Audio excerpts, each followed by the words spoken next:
And now, live from the Christian Bible Baptist Church studio, your favorite noontime show, The Baptist Lunch, hosted by Pastor Gil Lorena. Po sa bawat isa po sa atin, and once again, welcome to your favorite noontime show, The Baptist Lunch. Isang mapagpalang hapon or tanghali po sa bawat isa po sa atin, and it is time once again for us to enjoy our lunch, of course, not just physically, but syempre meron din tayong tinatawag na spiritual bunch of lunch. Kaya magandang hapon or tanghali po sa bawat isa po sa atin, north, south, east, and west corners. A blessed Thursday afternoon sa inyong lahat. Team Focus agad no? A blessed Thursday afternoon po sa bawat isa po sa atin at sa lahat ng mga young people, of course.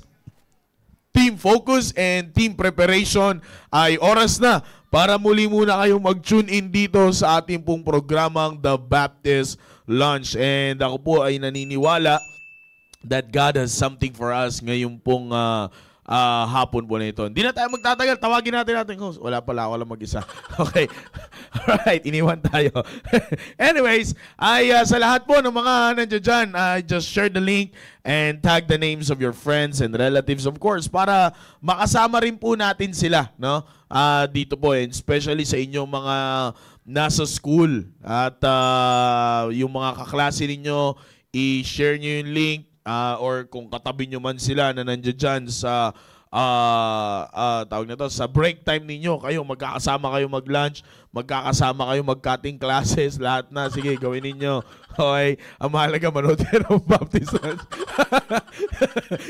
Anyways, mga kapatid, again, ang focus po ng ating pong programa ngayong pong hapon po na ito is all about for the young people. And alam nyo, malaki ang pasasalamat natin sa Panginoon, kapatid, kapag alam nating merong programang pangkabataan. And noong nakaraang Thursday, napakaganda po ng ating pinag-usapan last Thursday. Ang pinag-usapan natin last Thursday is all about ministry builds dignity. Okay? Napakaganda po nun, especially mga tinalakay po sa atin doon ni Sir Jow. It is a great thing na malaman natin na ang dignidad pala. Alam nyo kasi, mga kapatid, pag sinabing dignidad, parang tanggap na ng maraming kabataan na wala na silang dignidad eh. No, lalo na sa mga lalaki, 'di ba? Which is, sabi nga yung dignity, akala natin sa babae lang napakahalaga niya. No, pati sa lalaki napakahalaga po ng dignidad. Okay? And bilang isang Kristiyanong kabataan, no, ang magpapatibay sa iyo bilang isang Kristiyanong kabataan is your dignity. At ang maganda naman doon, ang Panginoon ay nag-o-offer ng mga bagay na ayon sa kanyang sariling pamamaraan. Kasi alam nyo, mga kapatid, especially sa mga young people, no, let me, since na ito ang napakaganda kasi, ministry and family. Of course, ang ating mahal na pastor, tinatalakay na kung gaano kahalaga ang family sa buhay natin bilang isang kabataan, di ba? Kaya nga, napakahalaga din na malaman ninyo bilang isang kabataan na itong dalawa na ito, nasabi ko na po ito sa pulpito, itong dalawa na ito ay inseparable.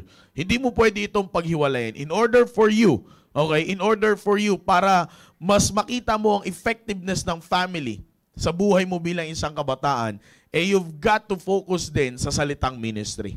This is inseparable. Maganda rin yung preaching ni Sir Conrad sa atin kagabi. Di po ba? Kaya nga sa buhay ninyo bilang isang kabataan, ito dapat ang makita ninyo, that there is something in the ministry that can build you in your life, okay? Sa buhay ninyo bilang isang kabataan, merong at malaki ang magagawa ng ministry. Katulad doon nakaraan, pinag-usapan natin, ministry builds dignity, okay? Ngayon naman, pag-uusapan natin that ministry builds quality. Okay? Alam nyo, many of young people nowadays are accepting the fact that they will never succeed in life. Alam nyo, totoo po yan. As I study, kagabi po, no, hindi pala kagabi, kanina madaling araw. No? Habang nag-aaral tayo kanina madaling araw, alam nyo, nasa isip ko po, no, magpasalamat kayong mga kabataan na nandito sa church, Team Focus and Team Preparation. Maybe you have something right now na pwede mong sabihin na, ito yung nag-build ng buhay ko eh. Ito yung ganito, ito yung ganito, ito yung ganyan. Maaring meron ka ngayon na isang bagay na pinagmamalaki mo. Pero nais kong sabihin sa'yo, kapatid, hindi yan ang magbibuild ng quality ng buhay mo. Na pag sinabi natin quality, it is the degree of excellence. Okay? A distinctive attribute or characteristic. Akalain nyo po yan, no? Ito yung isang bagay na ito yung isang bagay na kung saan hindi natanggap ng young people ngayon na magkakaroon siya. Oh yeah, I'm telling you, pag kayo mga kapatid, pag kayo ay tumingin sa mundo, sa mga kabataan sa labas, tanggap na nila yung sitwasyon na, ay siguro hanggang dito na lang talaga ako. Siguro eto na talaga yung parang end of career ko. Kumbaga sabi ko nga meron silang concept na just go with the flow. You see that? Are you familiar with that kind of concept, young people? Di ba? Kumbaga kung saan ka dali ng agos, kung saan ka dali ng alon, doon ka na rin pupunta. Di ba? Mga kapatid, nais ko pong sabihin sa inyo, ganyan ang concept ng mga kabataan ngayon. Kaya nga kung ikaw bilang isang kabataan, okay, na nakikinig ka ngayon, huwag kang papadaya sa ganong concept. Kasi tandaan mo, tayo po dito, no? Ang pinag-uusapan natin dito, hindi ka na ordinaryong kabataan eh. Tandaan mo, nakadikit sa'yo ang tinatawag natin bilang isang Kristiyanong kabataan. It means if you are a Christian young people, you should live your life with a quality. Ano po again yung quality? Pag sinabi natin quality, it's the degree of excellence. A distinctive, tinan niyo po yung word na ginamit a distinctive attribute or characteristic. Kaya nga sabi ko nga sa inyo, maraming young people sa panahon ngayon ang tanggap na nila na hindi na sila aasenso sa buhay. Bakit po? Kasi masyado na silang nawawalan ng quality. Ano bang Tagalog ng quality? Kalidad. Yan. Qualidad. Kalidad. Tumamista ako na to. Kalidad. Okay? Di ba, parang tanggap na nila na, sabi ko nga parang wala na, hanggang dito na lang kami. Parang, alam mo yon, parang given na sa kanilang masira ang buhay nila eh. Parang, okay na, okay, pag sa edad ka na ganito, magloloko ka, sa edad ka ganito, sira buhay mo, and then pagkatapos nun, kaya nga anong kataga, kaya masyado nating ini-embrace na, oh yeah, totoo yun, a just man falleth 7 times. Ang tanong, just man ka ba? Diba? A just man falleth 7 times. 7 lang yung sinabi, sobra na yun sa'yo, kapatid. Diba? Minsan tanggap na ng kabataan niya na parang, siguro kasi gantong edad talagang. Kaya nga, di ba sabi ng matatanda, di ba nirefute yan ng ating mahal na pastor, na sabi naman, kasi bata pa yan, hindi pa na ito. No, it's not about that. Ang kailangan ng mga young people ngayon, alam nyo kung ano po, maunawaan ninyo na ang buhay ninyo ay dapat na merong kalidad. Mamuhay kayo ng merong kalidad. Given po yan eh. Quality in the Bible is there. Quality of life is there. Pag pinag-aralan nyo po yan sa Bible, nandiyan po ang quality of life. Itinuturo po yan ng Diyos.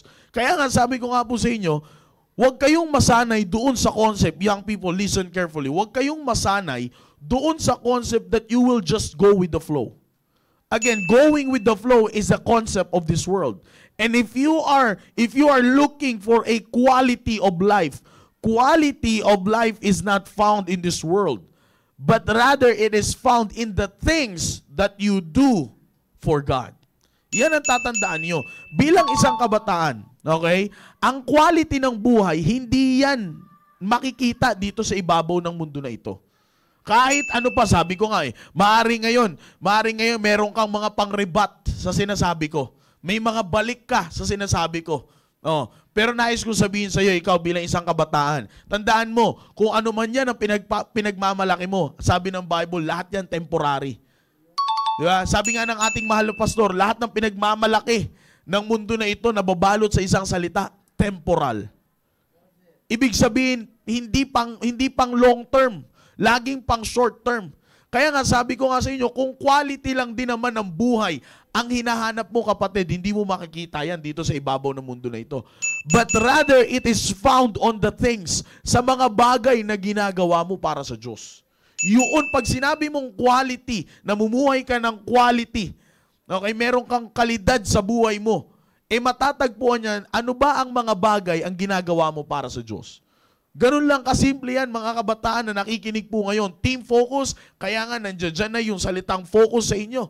Bakit? Dahil napakahalaga na ituon ninyo ang tamang focus ninyo para makita nyo at alam nyo kung saan talaga pupulutin ang tinatawag na quality of life. Akala ninyo, team focus, bulakbol dito, bulakbol dyan. Motor nang walang paalam dito, motor nang walang paalam dyan.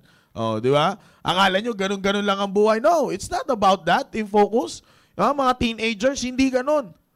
Ang quality ng buhay ay dapat ngayon sa edad mo na yan, malaman mo na kailangan ko palang makita ang quality ng buhay ko sa pamamagitan ng paglilingkod ko sa Diyos. Sa mga bagay na ginagawa ko sa Diyos o team preparation. Maybe you have right now a good work na kung saan talagang nagpo-provide, sabihin natin, nakakatulong ng sobra sa pamilya mo. Halos ikaw na ang tawaging breadwinner sa pamilya mo. Maaaring sabihin natin ganyan. Pero quality of life, hindi mo dyan matatagpuan.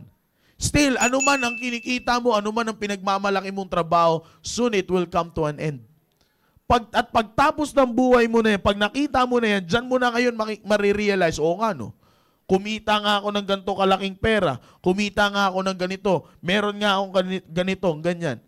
Pero ang tanong, bakit parang kulang? Diba? Kaya nga tinan nyo, ang buhay ng tao, no? Ang pag-usapan natin muna, generally speaking, hindi lang young people, adults, di ba? Bakit nandoon pa rin yung eagerness mo na, kailangan mapunta pa ako sa ganito, kailangan makuha ko pa to, kailangan, walang satisfaction. Iyan, mga kapatid, ay pagpapatunay ng walang quality. Kasi, ganito yan, pag quality, pag sinabi mong merong kalidad ang isang bagay, satisfied ka na dun eh. Pag sinabi mo na, okay, eto, binili ko tong bagay nito, may quality to. Kaya nga meron tayong tinatawag, meron doon, doon pag bumili kayo ng isang bagay, mga kahit gadgets or anything, di ba, appliances, may makikita yung sticker dyan na maliit lang. Pero yung maliit na sticker na yun, makapangyarihan yun, kapatid. I'm telling you. Ano nakalagay doon? QC. Di ba? Ano yun? Quality checked. Hindi Quezon City, ha? Quality check. Pag yung sticker na yun ay wala doon, sasabihin ko sa'yo, lahat na ng haka-haka, iisipin mo na. Made in, baka made in, ano lang ito, ganito lang yan, madaling masira yan. Bakit? Hindi mo nakikita yun eh. Minsan nakadikit yun sa likod ng cellphone mo, nakadikit yun sa box ng iyong binili.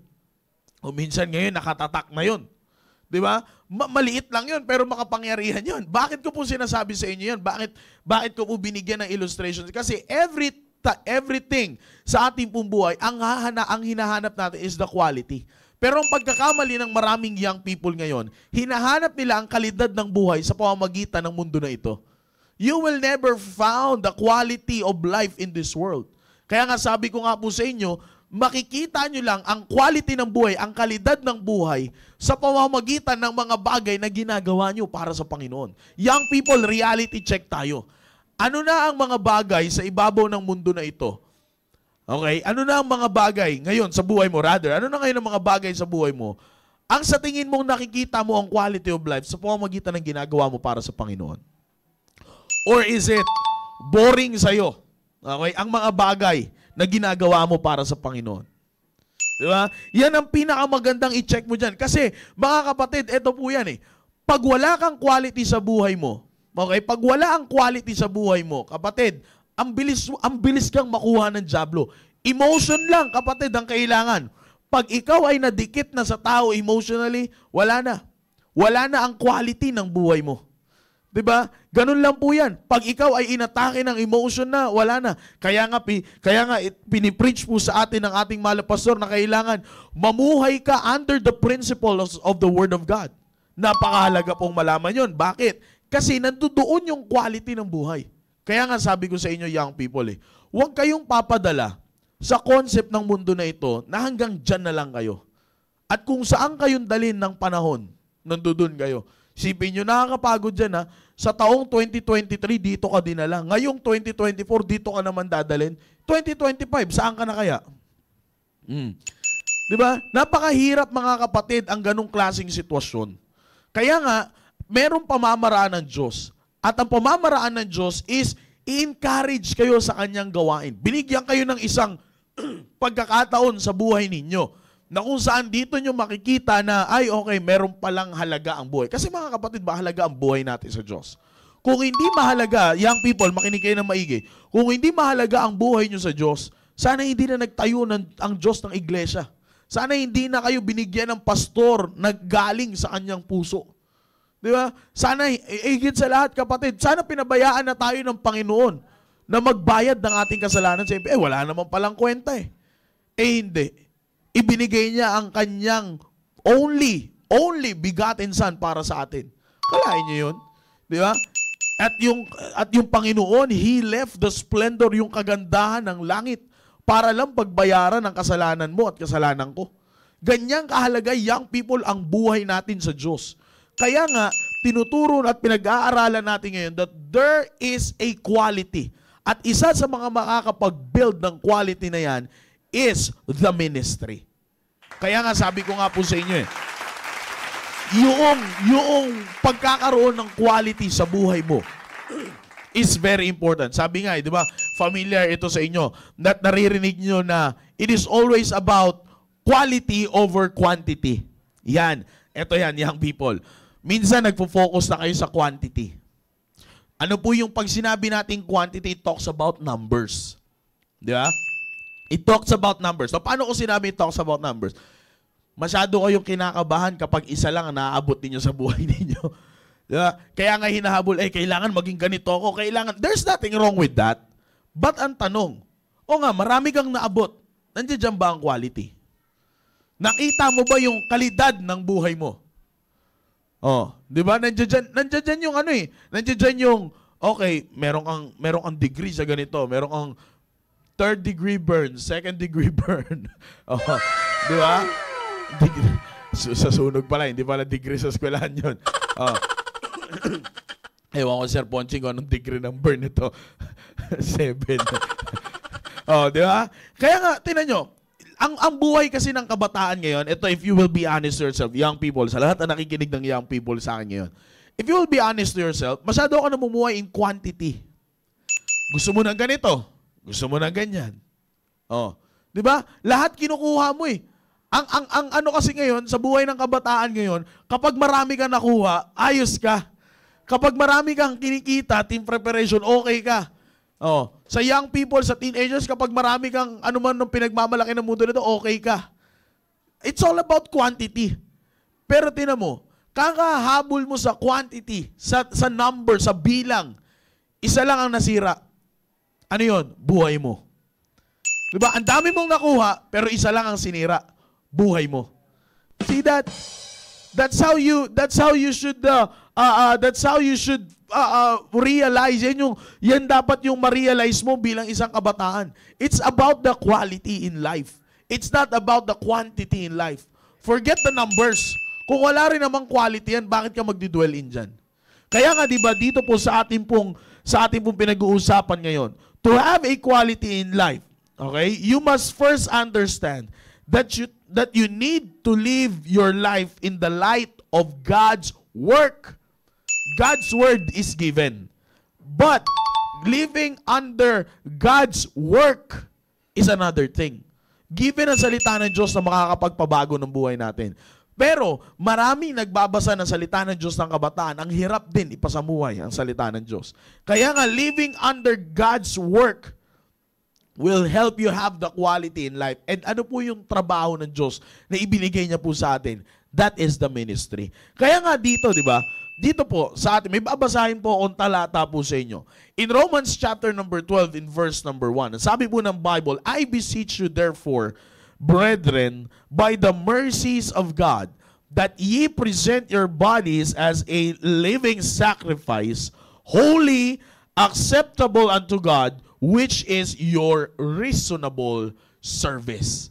Okay? Now, dito po, kung mapapansin po ninyo, dito po, meron pong sinabi dito, that you will present your bodies as a living sacrifice.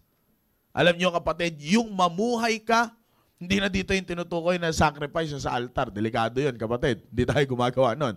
Okay? Now, dito po, pag sinabi nating living sacrifice, you will do those things that is holy, acceptable unto God, sapagkat yan lang ang katanggap-tanggap na serbisyo sa buhay mo bilang isang tao at bilang isang kabataan. Kaya nga ngayon, team focus, team preparation. Are you presenting, if you want to have a quality in life, you just need to focus on this one question. Ano po yun?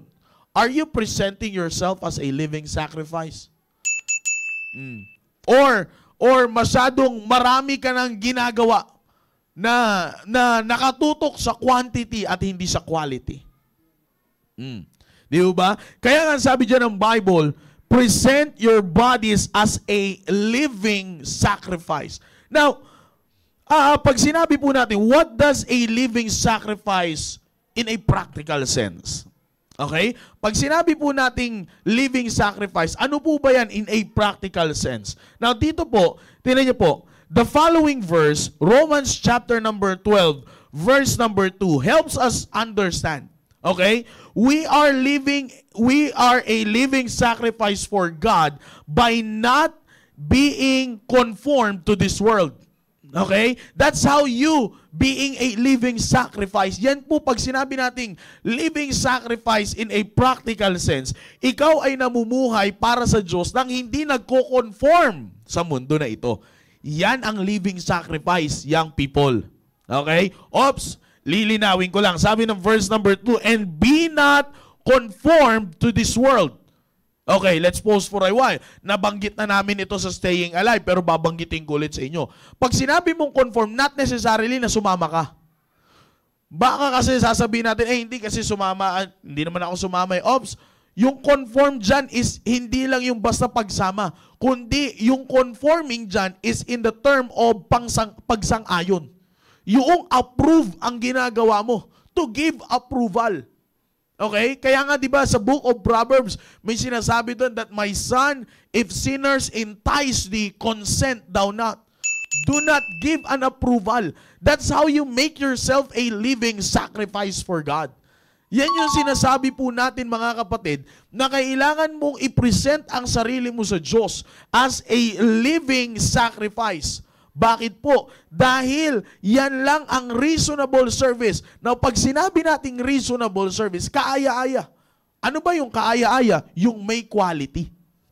Diba? Kaya nga minsan, ang dami natin tanong, ba't lahat naman na nakuha ko eh. Lahat naman na sa pinagbuti ko yung pag-aaral ko. Sinikap ko na magkatrabaho ako ng ganito. Sinikap ko para ganito. Pero parang kulang pa din.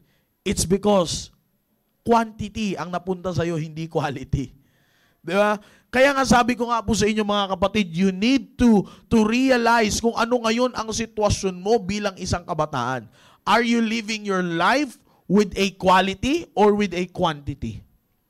Kasi isa lang ang tanging makakapagbigay sa iyo ng quality ng buhay, and that is the ministry. Kaya nga sabi ko nga po sa inyo, ministry builds quality. Nandoon yung quality ng buhay, kapatid.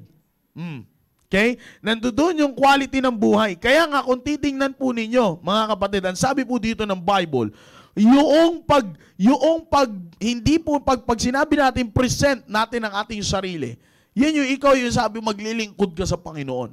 You will do things for God. Kaya nga di ba sabi ko sa inyo kanina, in order for you to have a quality in life, you must live your life according to God's work sa trabaho ng Diyos. At para makapunta ka doon sa trabaho ng Diyos, present your bodies. Present yourself as a living sacrifice. The world is defined sa atin. Pinakita na po ng Bible po sa atin ang mundo po na ito. Saan po natin makikita? 1 John chapter 2 verse number 15 to 16. Di ba? As the lust of the flesh, the lust of the eyes, and what? The pride of life.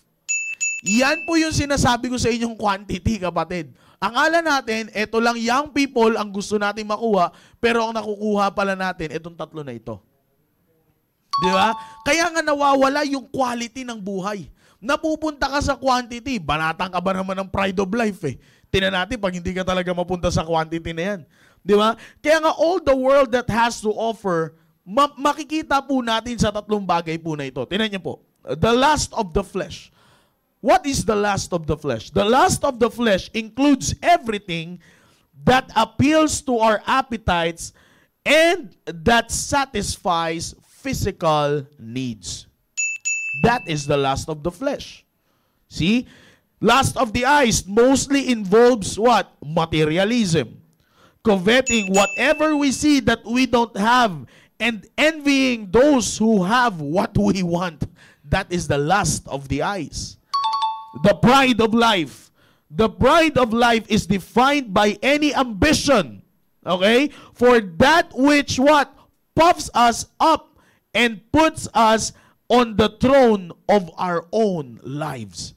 Now, bakit ko po minention itong lust of the flesh, lust of the eyes, and the pride of life? Because these three things, young people, makinig ng maigi, these three things, kapatid, ang makikita mo sa kamunduhan. At pag itong tatlo ang nakita mo sa kamunduhan, these three things will never give you quality in life. Tingnan niyo po, mga kapatid, pride of life, lust of the flesh, the lust of the eyes, lahat ito, ayon lang ito sa gusto nating pamamaraan. 'Di ba? Kaya nga I like what the book of Proverbs chapter number 3 says. 'Di ba? Dito po sa book of Proverbs chapter number 3 in verse number 7, ang sabi ng Bible, "Be not wise in thine own eyes, but instead what? Fear the Lord and depart from evil." 'Di ba? Bakit po? Kasi ito po yung pagpapakita po sa atin, young people, makinig kayo ng maigi. Ito yung pagpapakita sa atin, sa inyo, na dapat mamuhay kayo ng merong kalidad. Dapat makikita ang buhay ninyo na merong quality. At isa sa mga kapagpatunan niyan is just to present your bodies as a living sacrifice. You do things for God, and that is the ministry that we're talking about. 'Di ba? Kaya nga, we are encouraging you, young people, to fall in love in the ministry. Bakit? It is the only thing that will help you to have quality in life. Ministry builds quality. Yan ang wag na wag nyo pong kakalimutan. Yan ang wag na wag nyo pong kakalimutan, young people. Team focus. Sabi ko nga sa inyo, si Solomon na mismo nagsabi, ang isang taong lahat na nakatikim ng mga bagay, pwede naman mag-enjoy sa buhay. Hindi naman kayo pinagbabawalan ng salita ng Diyos na mag-enjoy kayo sa buhay nyo eh. Hindi kayo pinagbabawalan. Kaya huwag kayong matakot sa salita ng Diyos. Pero ang kay Solomon lang, pag in-enjoy mo na to, mag-enjoy ka hanggang dulo. Pag nag-enjoy ka ngayon, sikapin mo na mag-i-enjoy ka hanggang sa dulo niyan. Kasi maraming kabataan, enjoy dito, iyak doon. See that? Yun ay pagpapahayag, young people, sa lahat na nakaranas niyan, yan ay pagpapahayag nang hindi ka namuhay ng merong quality. Kasi kapag namuhay ka ng merong quality, enjoy dito, enjoy doon.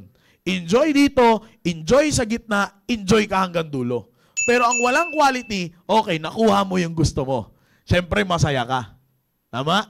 Nakuha mo yung gusto mo eh. Ay, pambira, ang ganda ng ganito, ang ganda ng gadget ko ngayon, teenagers.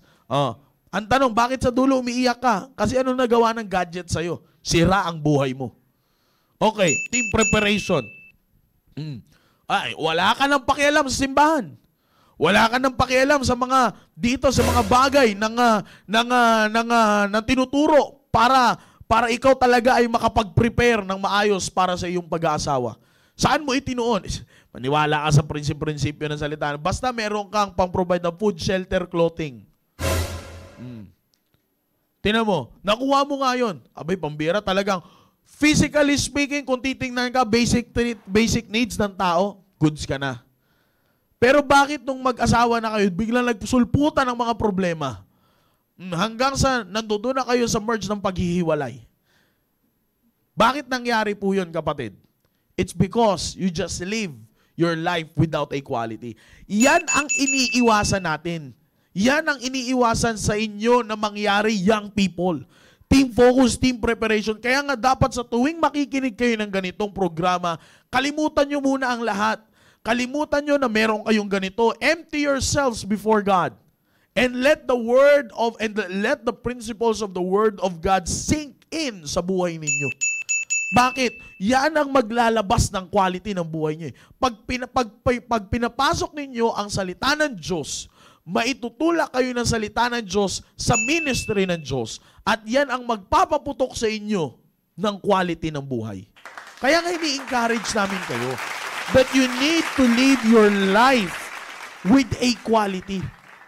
Okay? Kaya nga binanggit ko po sa inyo dito, the three things that the world is trying to offer to you, hindi mo matatagpuan ang quality ng buhay.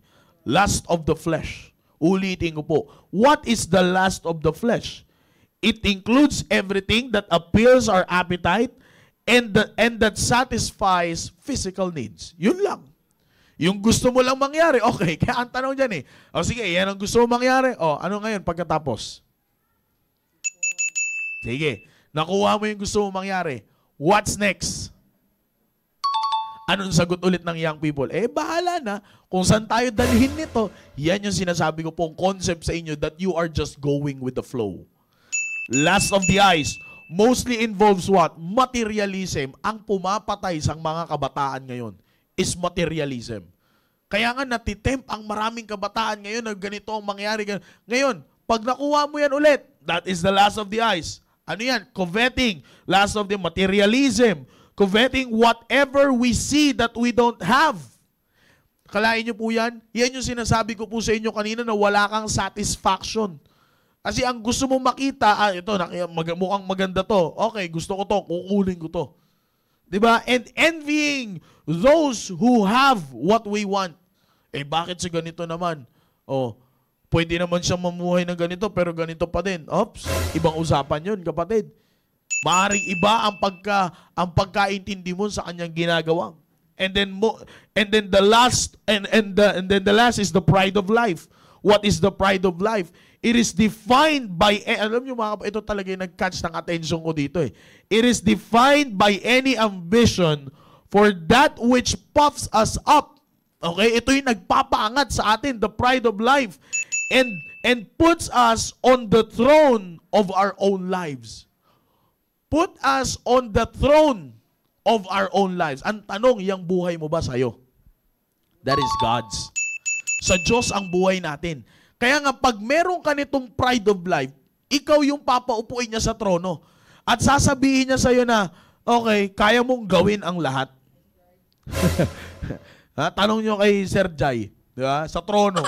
Kagabi pa di umaalis yan Di ba nandoon ka, ikaw yung papaupuin niya doon at sasabihin niya, hindi mo kailangan ng ministry. You have money. You have fame. You have your friends. You have this. You have that. That is the pride of life ang sasabihin sa inyo. Kapatid, pero pag tinignan mo deeply dito sa tatlo na ito, makikita mo ba yung quality ng buhay? Yung kalidad or kwalidad ng buhay, makikita mo ba doon? Yung isa Tagalog, yung isa Taglish. Di ba?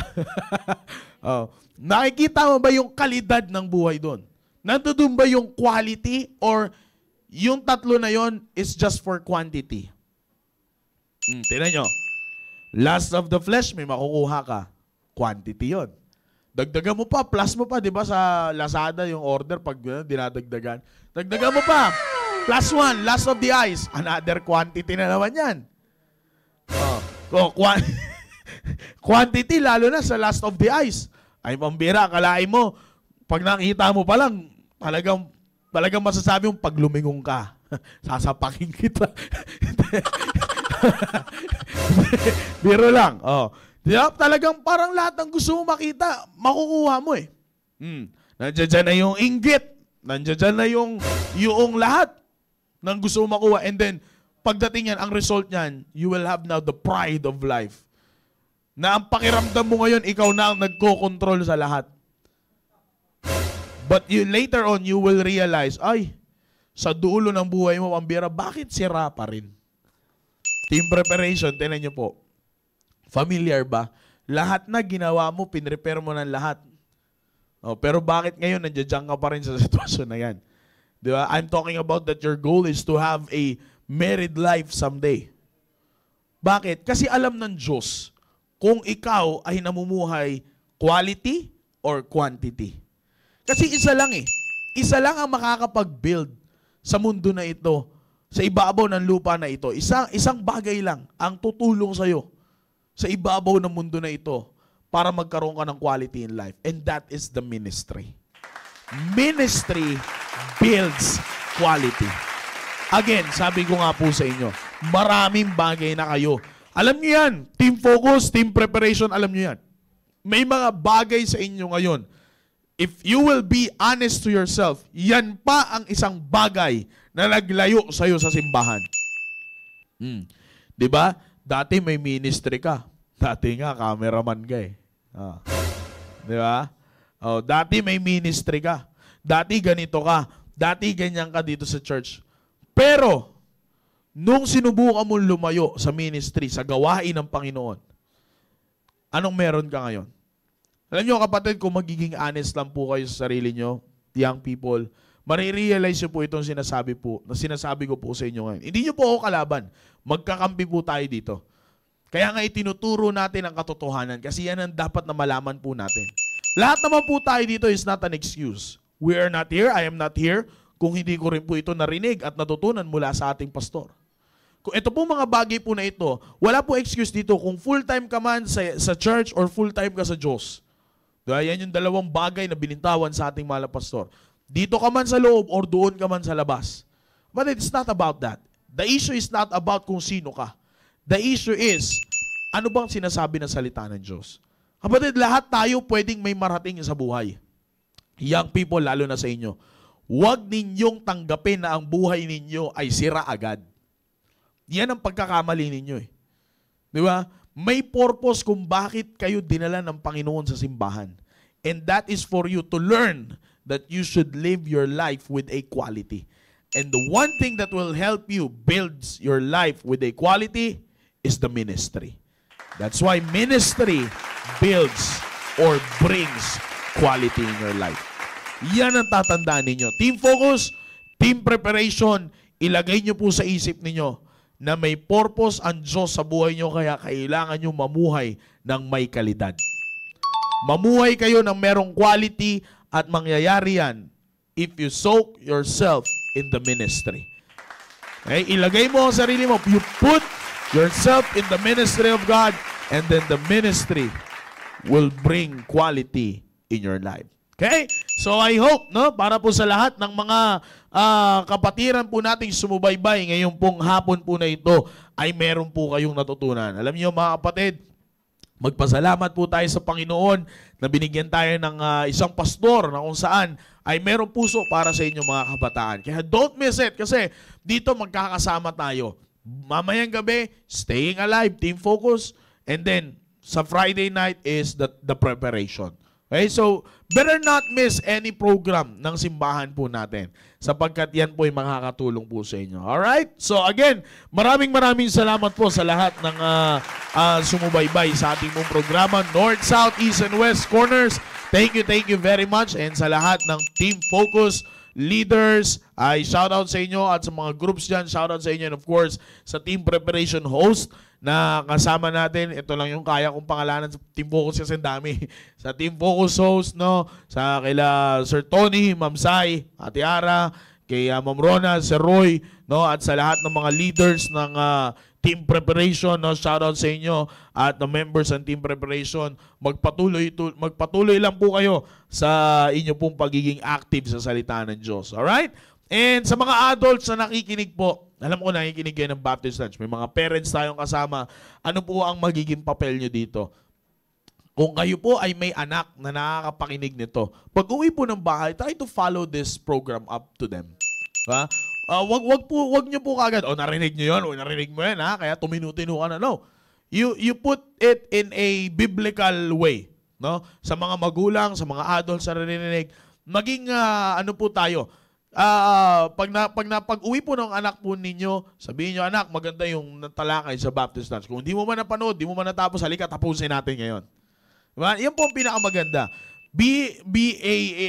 one of a supporter ng programa po na itinuturo po. Okay? Kaya sa lahat ng mga parents dyan, again, sa lahat ng mga adults, maraming salamat din po sa inyo.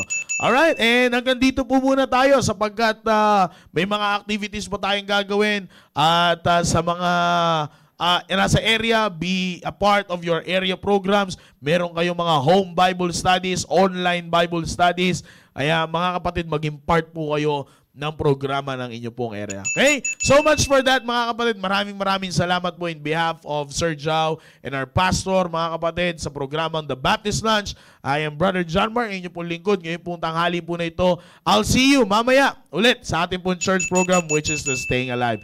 God bless you all, and on top of all this, ang po na aking mga kasamahan po dito, all we can say is to God be all the glory. Maraming salamat po at magandang tanghali sa inyo lahat.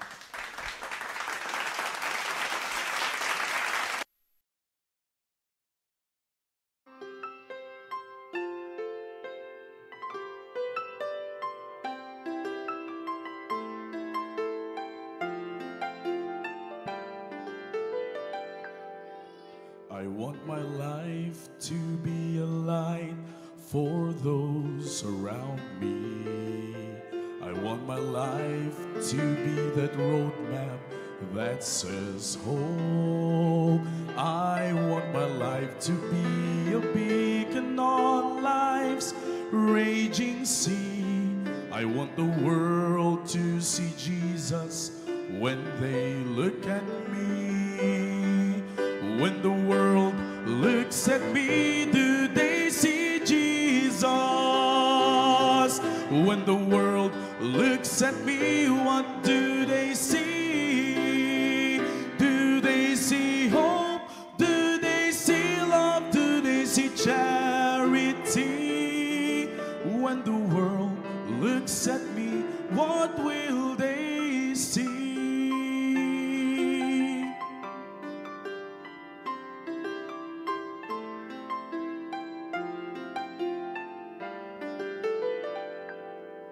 And when I spoke, did my words contain your wisdom, Lord?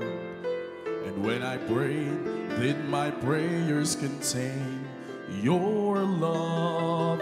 And did my life reflect the glory of your Spirit, Lord?